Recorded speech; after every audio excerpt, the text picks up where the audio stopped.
Hiki ni cha kwetu ofisini. In case kama mmepata dharura, inaweza kutokea dharura, labda kimepotea au nini, tutakuwa na nakala ofisini. Kwa hiyo mnaweza mkahitaji kwa dharura mkaipata.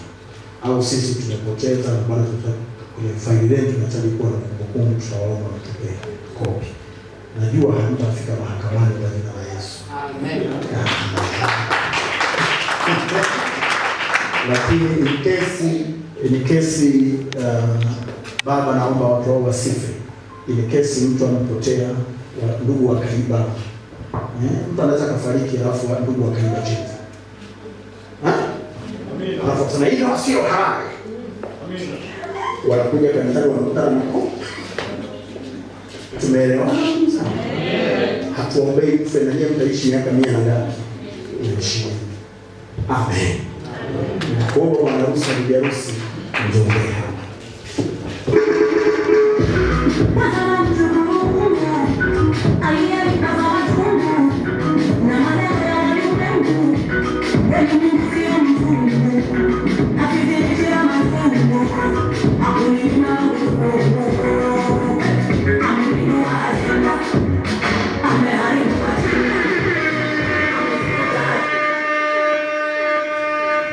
Bwana harusi, ndugu Nelson, naomba nikukabidhi cheti chako sasa.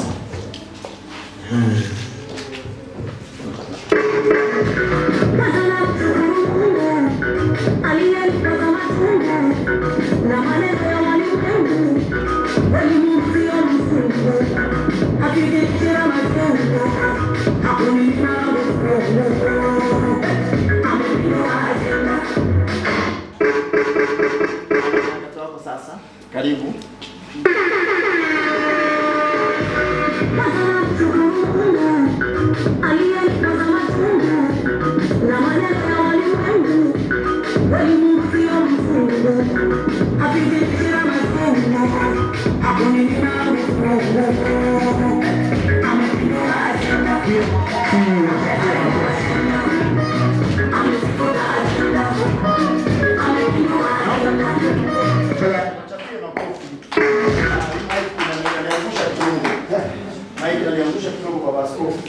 Baba mchungaji Betty Kisha.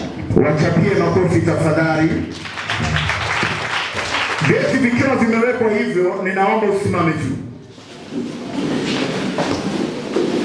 Nataka kuwapa tangazo muhimu sana mchana wa leo. Tuseme amen. Amen. Tangazo hili ni hili kwamba Bwana Nelson na Huruma, tuseme amina. Amen. Ninawaleta kwenu wakiwa na vyeti vyao kama mume na mke halali kisheria.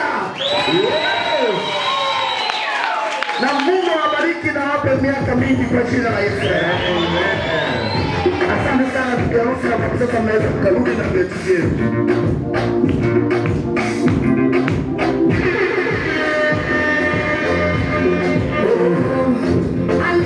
Moyo we. Haleluya.